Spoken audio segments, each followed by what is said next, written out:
Belém do Pará é um grande favelão. Aqui, ó, vai no Google, bota a capital mais favelizada do Brasil. É Belém. Com certeza tu já deve ter visto esse vídeo, a qual esse cara do Movimento Brasil Livre fala que Belém do Pará é um grande favelão. Bom, eu sou o Allen pelo Pará, como vocês já sabem, e é claro que eu não ia deixar passar batido esse vídeo.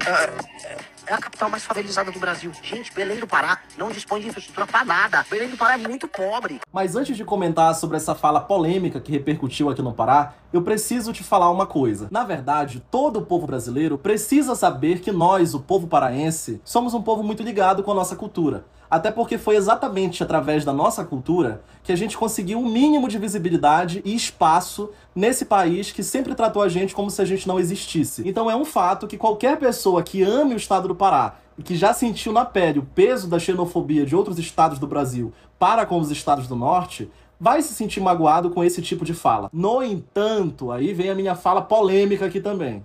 No entanto, a gente não pode deixar com que o amor pela nossa terra nos segue ao ponto de não enxergar a realidade ao nosso redor. Então esse rapaz falou favelão relacionado à periferia de Belém num ar de soberba na comunicação, com certeza, isso é indiscutível.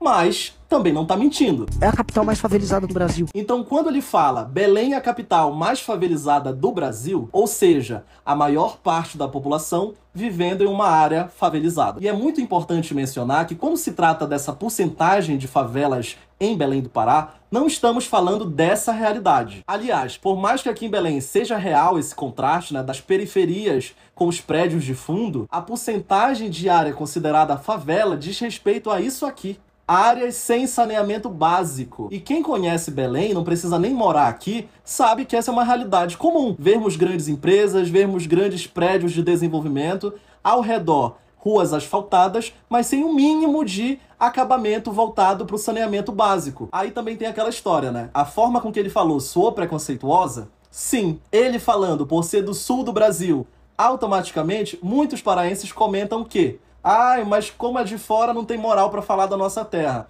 E muitas das vezes, esse amor pelo nosso estado acaba nos fazendo não enxergar a realidade que a gente vive. Então, como eu sou um paraense, filho da Amazônia, do interior do Pará, que vive em Belém, a cidade da COP30, eu tenho mais autonomia então para falar. A gente vive numa realidade em que entrou-se num comodismo que é natural para a grande maioria das pessoas ver um esgoto na beira de casa, ver uma água poçada. Mas pouco se imagina que, quando se faz qualquer obra do governo, sendo prefeitura, ou governo estadual, federal, aquele dinheiro todo que veio para fazer grandes obras milionárias, não veio para fazer só o asfalto. Mas a licitação foi feita para fazer o saneamento básico ao redor, fazer a calçada, fazer ali a vala bonitinha para escorrer a água que vem das casas. Só que aí a gente vive num escravismo político e ideológico no estado do Pará, que é o seguinte: o governo vai lá, faz um grande marketing em cima do asfaltamento das ruas, as pessoas estão desesperadas, passaram a vida toda pisando no barro, então qualquer governo que chegue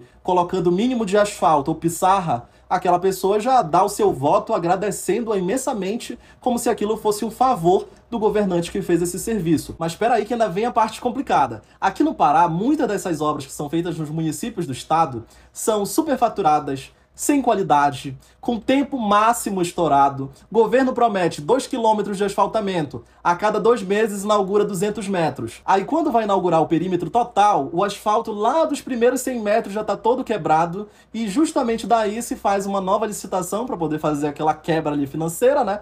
Um dinheirinho pro deputado, um dinheirinho pro vereador, e automaticamente o povo vive num ciclo que nunca termina. Num ciclo que engole o povo paraense numa realidade que muitas das vezes, se o paraense quiser ter uma vida melhor, ele tem que ir para o sul, enquanto a gente fica aqui votando nos mesmos políticos de sempre e vivendo numa realidade totalmente ruim, pagando caro de imposto para no final das contas não ter o básico de saneamento. E só para vocês terem uma noção também de como o governo do Pará é marqueteiro e pega exatamente na ignorância do povo paraense para poder ter apoio, tá aí o Parque Linear da Doca. Não foi nem 30% direito concluído e o governador já estava lá fazendo marketing em cima. Porque daí o governador já entendeu que é exatamente através da ignorância e da falta de conhecimento básico do povo paraense que se tenha a popularidade alta que ele carrega hoje. Pra que serve essa COP? De onde tiraram a ideia? É tudo tão psicodélico que um lugar que é conhecido pelas pessoas, é cheio de floresta, rainforest, floresta amazônica e tal, eles vão botar árvores artificiais. Em Belém do Pará você vai botar árvore artificial. E sobre a COP30, eu digo uma coisa bem polêmica também. O Helder Barbalho trouxe esse evento pra cá, fazendo o possível e o impossível nos bastidores internacionais,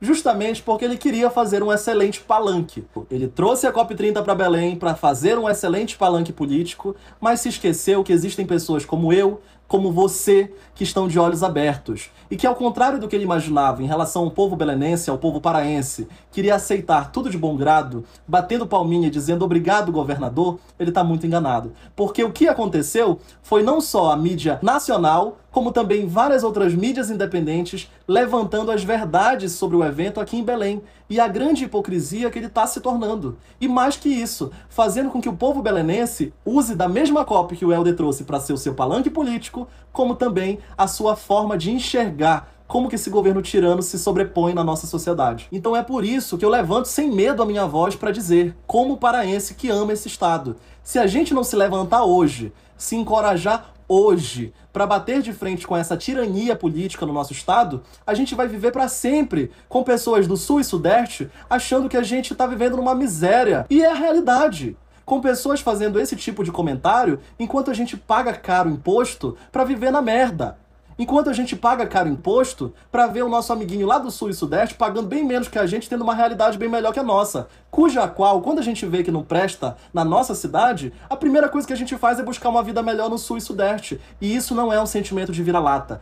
Esse é um sentimento de uma pessoa que ama o seu próprio estado, que veste com muito orgulho a camisa do seu estado, a bandeira do seu estado, mas que está cansado de ver que o povo do Pará se bate muitas das vezes com coisas minoritárias, enquanto tem uma realidade monstruosa ao nosso redor, nos engolindo desde quando eu nasci, e que muita gente não faz nada porque se acostumou, se acomodou. A gente não pode viver nessa realidade para sempre. E se tu sonha com uma vida melhor para os teus filhos, para os teus netos, para ti, faça a realidade ser outra. Questione.